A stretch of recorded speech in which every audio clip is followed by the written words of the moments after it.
For years, we're always told that it's never as good as it looks, it's never as bad as it looks. On your second look, how did it look? Not great. Certainly, there's a lot to be taken from the tape, a lot that we feel like we can correct and get right. And really, it just comes down to all 11 guys just doing their jobs. Certainly, I think we can do some things as coaches to put our guys in better position to have success, and certainly we'll try to get that corrected before this next big game versus Detroit. I know it's only one extra day, but you have an extra day with the Monday night game after a situation like that. Is that better to have a little bit more time? I mean, I know some guys just want to get right back into it and say, let's get right after it, but does the extra day help, and how are you going to handle this week? Yeah, it can help in terms of maybe allowing some guys to get back and recovered. So basically what we're going to do today, we had the guys come in and get a flush, and for those that were injured, go into the training room. Tomorrow we're going to really take a good hard look at the tape, and then we're going to have a walkthrough with our guys to just kind of go over some things that we definitely need to get corrected. Wednesday will be their day off, and then we'll get into our normal routine Thursday, Friday, Saturday, Sunday, and then play Monday night. On second look, what did you think of the offensive line, in particular the rookies? Just like everything else out there, there was some good and some not so great. But I think number one, we definitely have to do a better job in the run game. We've got to be able to run the football, even given the limited opportunities that there were in that game. If teams want to play us in two safety defenses and man us up on the perimeter and play versions of two-man, you better be able to run the football. And if you don't, it's going to be a long day. And so when given those opportunities, I don't think we necessarily took advantage of those. I thought for the most part, the pass protection was pretty good.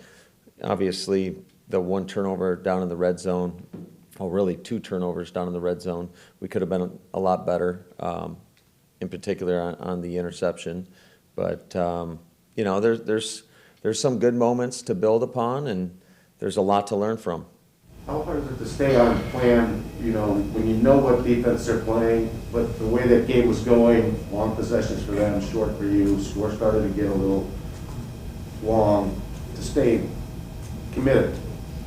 Well, the encouraging thing is it was 10-0, and they had a fourth down, and we busted the coverage right there. And, you know, it's amazing how big of an impact a play here or a play there makes within a football game like that. But we were able to go down in the 2-minute, make it a two-possession game by kicking the field goal, and then drove the ball right down the field in that first drive in the third quarter and just didn't capitalize on it and had the turnover. I mean, but I just think that whole series of events, when you look at the last about 2.5 minutes of the first half to that first drive in the second half, were a big reason why the game got so out of hand. So Matt, you took it on yourself that you guys didn't run the ball enough, and not frankly all coaches do that. But when you look back on it, you only had 12 plays in the first two drives, and then you're in 2-minute drill. Then you have obviously the long drive, and you have the chance to go 17-10. After that, do you have much of a choice after it gets to 24-3 to still stick with the run? Or, like, where did you think you messed up by not running the ball? I would say, you know, there were some other opportunities in there maybe in the first half where we called a keeper and probably should have, you know, maybe ran the ball. But yeah, we just got to make the most of the opportunities when they present themselves and make sure we have a good plan for our guys and to take advantage of some of the looks that the Saints were giving us. So Matt, when you get the guys together tomorrow to look at it, everybody's had a couple nights to sleep on it. What's the message to the guys as you look at it again and then send them into their day off? We just got to get back to work, and we got to stay resilient. We got to stay together. It's one game, and that's the beauty of the National Football League is, you know, nobody's going to feel sorry for you, and you better not feel sorry for yourself. You just got to get back to work and try to hit that reset button and focus on your upcoming opponent. And I mean, you have to have a short memory in this league, both as a player and as a coach. And that Aaron said something after the game yesterday that I genuinely don't know if he was just being facetious or if he thought this way, but when he was talking about the way the Saints played, I don't know if everyone's going to do this, coordinators like to run their stuff, but this will be the old blueprint starting on the Packers this season. And we've heard that before. I think your first years, the Chargers sat back and played cover two. Does that really happen where teams say, all right, we're going to play the Packers a certain way, or do they do what they're going to do anyway? I think there's a combination, definitely, especially when there's only a couple of schemes out there that you can kind of almost categorize different schemes into families. So certainly people that play that Dennis Allen style, I would definitely think that potentially that could be something that we would have to be prepared for those types of games. He finished that by then saying, hopefully we'll see more of it because we'll have it figured out by next week. Is there, there's counters for everything. Obviously. Sure, absolutely. And I think that's the one thing that we have to do as a staff, is making sure that we have a great plan and try to stay ahead of, really in all three phases. You're trying to always stay one step ahead of the opposition so that, things like yesterday's game don't happen.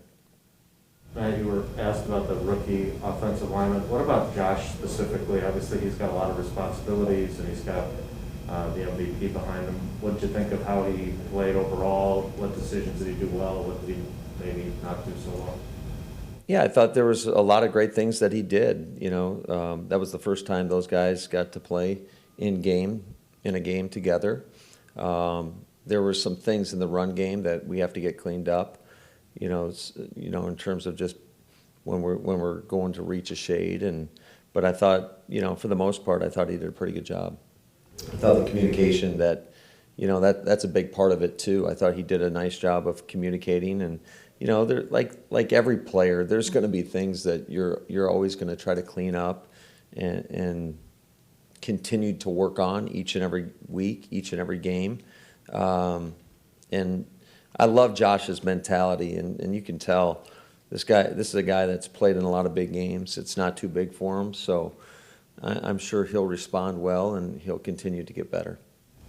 There's a national media site that, just before I got in here, published a story saying that Rodgers' uncertain status might have impacted things yesterday. Do you think there's anything to that as far as a leader goes? And you know everything happened in the offseason.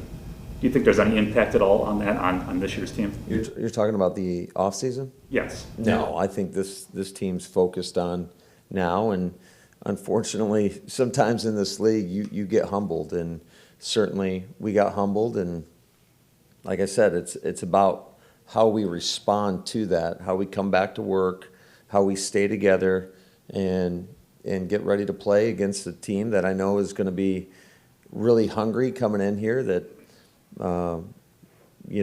was able to show their resiliency and battling back. They were down quite a bit versus San Francisco, and they fought back in that game. And I know it's a team that, no matter what the records are, it always seems to go down to the wire between us and the Lions.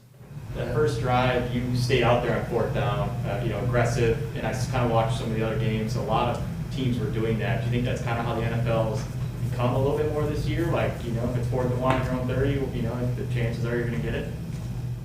Yeah, we, especially when you feel confident in the group that you have, that I think that allows you to be a little bit more aggressive. It worked for us twice. Obviously, later in the game, it didn't work out so well, and that's a big-time turnover in that situation, really putting our defense in a bad situation there. Did you ask Will to get any explanation on the Zedarius call? I have not heard anything yet. Is Darnell's shoulder going to be a problem long-term or for a while? I don't think it long-term, but, hopefully with the extra day, that'll give us an opportunity to get him back for Monday night. Hey Matt, I asked Jim Camp about that whole you're not on the wrong page if you're on the same page thing. Were you guys all in the right book defensively yesterday? What did you feel about the communication? Yeah, I think that, yeah, there were some moments that we definitely have to clean up and some things that we've got to make sure that from a staff perspective that we get everybody on the same page in order to go out there and give yourself an opportunity to have some success. But I will say that, you know, we spent a long time dissecting that film with the defensive staff, and there was a lot of great communication that came out of it, and I think that, you know, we'll be better for it. So just logistically, so that's you and all the guys on the defensive staff, you're in there for the whole, is that typical? Yeah, that's, you know, we do that every week. I'm just wondering, like, obviously Joe wants to get off to a good start, and fans are gonna react the way fans are. I would like to think that we would be a little more measured, but we're not always that either. But it is his first game. Is it, I mean, how disappointing is it to kind of come out of the gate with your new guy and have things go the way they Yeah, I mean, we're all disappointed, but like I said earlier, nobody's feeling sorry for us, so we better not start feeling sorry for ourselves either. And certainly when you know, you have a hard time getting off the grass when they're 4 for 4 in the red zone, when they attempt about, was it 39 runs in the game? I mean, that's some tough sledding. And I thought there were some opportunities early in that game where we held them to some third downs, and Jameis was able to scramble for some big-time first downs where, you know, whether we messed up our rush lanes or we had somebody out of position in coverage that might have been there to help negate a quarterback scramble. Those are the type of things that we have to get cleaned up. The touchdown they scored at the start of the fourth quarter, I've watched it like 10 times. Looked like that receiver, well, it looked like the receiver ran a slant and ran right in your guys looked like. Does that need to get played better, or was that pass interference? I'm just curious. Yeah, I personally, I think we have to play it better. I think anytime you have two DBs on the same level, then you got an opportunity to get picked. So we've got to get those guys on different levels because they ran the same play on the other side with Jair and Adrian, and they were able to switch it off no problem. So I just think between Kevin and Sully in that situation, we just got to get them off on different levels. A primetime game at home, is that as best of a situation as you could ask for to bounce back next week?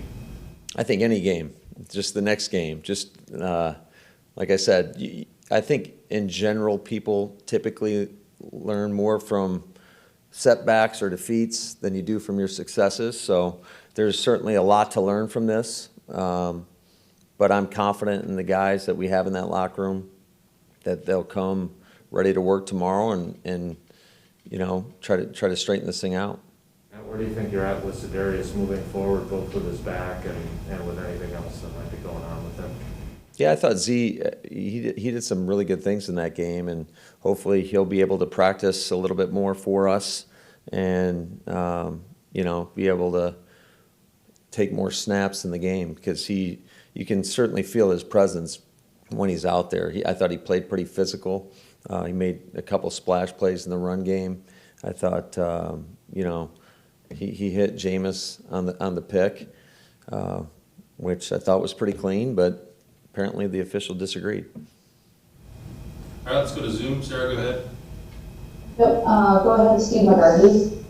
Just wondering, what is it about this team in the past? You've done a really good job of bouncing back after losses. Why do you think that's the case? And is it easier or harder to bounce back after a loss like this one versus maybe a down the wire type game? Well, I think every loss is tough to deal with in this league, but like I said, I think it's a credit to the locker room and the people we have in the locker room in terms of just their mindset, their resiliency, and you know, I hope to see that come true this week. Brian Wood. Getting the game was obviously out of hand. I'm just curious what you thought about how Jordan played and his snaps and obviously moving the ball and have the fumble as well.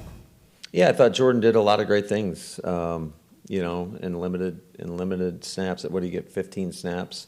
But, yeah, I thought he he handled himself well. You know, certainly you don't want to end it with the fumble in the red zone. I think that's just, you know, one of those deals where the more he plays, the better feel he'll get for the pocket and when to climb up and when to kind of hitch in place. And, you know, he kind of climbed in that pocket, and unfortunately it collapsed on him. Just two more, Chris Ross. Hey Matt, any update on Josiah? And I guess from your standpoint, if we see him in these certain packages, and it looks like you want to be really creative with him. Is it frustrating that you just can't keep him out there? Yeah, but that's, you know, that's one of those things that happen, and you know, I'm just glad that Josiah, you know, he seems to be in a good spot. Obviously, he's in the protocol, so we'll see how he advances through it. And last one, Aaron Nagler. Coach, we heard you talk a number of times last year about wanting your secondary to be more, I guess for lack of a better word, aggressive or challenge wide receivers more. Seemed like that was really missing yesterday. Is there something, is that part of the plan? Is there a passive set, so to speak? Because I understand some of it is down and distance related, but time and again, your guys are playing well off the line. Yeah, I think it's all situationally based. I think really what I was referencing is in those third down situations, you got to be able to play the sticks, and you don't want to give up a easy completion that is just past the sticks. So that's something, again, we're taking a look at everything, and you know, we'll make the adjustments necessary to put these guys in the best possible spot. Still not used to this Zoom protocol. Can I just ask one thing about Josiah? He was down for a long time. You guys were obviously concerned about him. Was he out for a while, or was he?